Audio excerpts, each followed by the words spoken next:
திருநெல்வேலி மாவட்டம் கல்லூர் பகுதியில் கொட்டப்பட்ட கேரள மருத்துவ கழிவுகளை அகற்றும் பணியானது தீவிரமாக நடைபெற்று வருகிறது. இது தொடர்பான விவரங்களுடன் இணைகிறார் நமது செய்தியாளர் ஆல்வின்.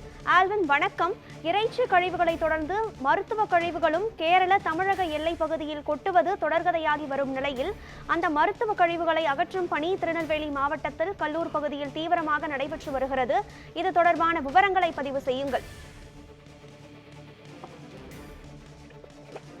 திருநெல்வேலி மாவட்டம் கல்லூர் பகுதியை சார்ந்த அந்த கோடகநல்லூர் பகுதிக்கு உட்பட்ட இடங்கள்ல மருத்துவ கழிவுகள் மற்றும் இதர கழிவுகள் கொட்டப்பட்டிருப்பதான ஒரு புகார் வந்தது. இந்த புகாரினுடைய அடிப்படையில் அது விசாரணை மேற்கொண்ட போது அது கேரள மாநிலத்திலிருந்து கொண்டு வரப்பட்ட மருத்துவ கழிவுகள் மற்றும் இதர நிறுவனங்களுடைய கழிவுகள் இங்கு வந்து கொட்டப்பட்டிருக்கிறது. மூட்டை மூட்டையாக குவியலாக அந்த பகுதியில கொட்டப்பட்டிருக்கிறது. அந்த கொட்டப்பட்டுள்ள இடங்கள் என்பது அந்த கோடகநல்லூர் இது சுற்றி இருக்கக்கூடிய கிராம மக்களினுடைய கால்நடைகளின் மேய்ச்சல் நிலங்களாகவும் இருக்கிறது. அப்படிப்பட்ட இடங்களில் அதுக்கு அருகில் இருக்கக்கூடிய கல்வெட்டான் குழிகளில் இருக்கக்கூடிய தண்ணீரை அந்த கால்நடைகள் அருந்தக்கூடிய இடத்தில் இந்த கழிவுகள் எல்லாம் மிக மோசமாக கொட்டப்பட்டு அந்த நிலங்கள் இன்று பாழாய் போய் இருக்கக்கூடிய ஒரு நிலையை நம்மால் இங்கு நேரடியாக பார்க்க முடிகிறது. இப்படிப்பட்ட நிலையில் தான் அந்த கழிவுகளை அல்லது என்ன இதற்கு அடுத்து என்ன நடவடிக்கை எடுக்க வேண்டும் என்பது குறித்து விரிவான விசாரணைகள் தற்போது நடத்தப்பட்டு வருகிறது. அது மட்டுமல்லாமல் தமிழ்நாடு மாசு கட்டுப்பாட்டு வாரியத்தினுடைய அடுத்த கட்ட அறிவுறுத்தல்களினுடைய அடிப்படையில் அந்த கழிவுகளை கையாளக்கூடிய நடவடிக்கைகள் எடுக்கப்பட்டிருக்கிறது.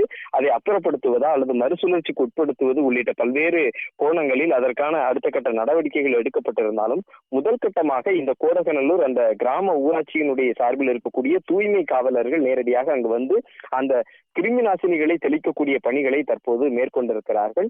அதற்கு அடுத்தபடியாக மாசு கட்டுப்பாட்டு வாரிய அதிகாரிகள் சொல்லக்கூடிய அந்த தகவலினுடைய அடிப்படையில இந்த மருத்துவ கழிவுகள் இதர கழிவுகள் அப்புறப்படுத்தப்படுவது அல்லது மறுசுழற்சிக்கு உட்படுத்தப்படுவது உள்ளிட்ட நடவடிக்கைகள் எடுக்கப்படும் என்றும் திருநெல்வேலி மாவட்ட ஆட்சித்தலைவர் கார்த்திகேயன் தொலைபேசியில் தொடர்பு கொண்ட போது அந்த தகவலை சொல்லியிருக்கிறார். எனினும் இந்த விவகாரம் தொடர்பாக விரிவான விசாரணை நிச்சயமாக மேற்கொள்ளப்பட்டு இந்த கழிவுகள் இங்கு கொண்டு வருவதற்கு உடந்தையாக இருந்த இடைத்தரகர்கள் உள்ளிட்ட நபர்கள் குறித்தும் விசாரணை தீவிரமாக நடைபெற்று வருவதாகவும் அவர்கள் குறித்த விசாரணையினுடைய அடிப்படையில் அவர்கள் சட்டத்தின் முன் உரிய தண்டனை பெற்றுக் கொடுப்பதற்கான நடவடிக்கைகள் எடுக்கப்பட்டிருப்பதாகவும் தெரிவித்திருக்கிறார்.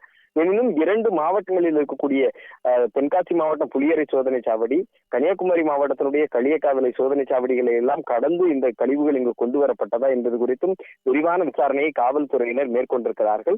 இதற்கென்று பிரத்யேகமான குழுவினை அமைத்து காவல்துறையினரும் தீவிரமான விசாரணையை தற்போது மேற்கொண்டு வரக்கூடிய நிலையில இந்த மருத்துவ கழிவுகள் இந்த இதர கழிவுகளை அடுத்த கட்ட மறுசுழற்சி அல்லது அடுத்த கட்டமாக அப்புறப்படுத்தும் நடவடிக்கைக்கு முன்னேற்பாடாக கிருமி நாசினிகளை தெளிக்கக்கூடிய பணிகள் என்பது நடத்தப்பட்டு வருகிறது. இந்த நிலங்கள் மேய்ச்சல் நிலங்களாக இருக்கக்கூடிய நிலையில இது போன்ற இந்த நிலங்களை மிக மோசமான நிகழ்வுக்கு பயன்படுத்தியவர்கள் மீது உரிய நடவடிக்கை எடுக்க வேண்டும் அப்படிங்கிறது தான் எல்லா மக்களினுடைய கோரிக்கையாகவும் இருக்கிறது. திருநெல்வேலியில் கால்நடைகளை மேய்ச்சலுக்கு கொண்டு செல்லும் இடங்களில் கேரளாவிலிருந்து கொட்டப்பட்ட மருத்துவ கழிவுகளில் கிருமி நாசினி தெளிக்கும் பணி தீவிரமாக நடைபெற்று வருகிறது. இது தொடர்பான விவரங்களை பதிவு செய்தமைக்கு நன்றி ஆல்வின்.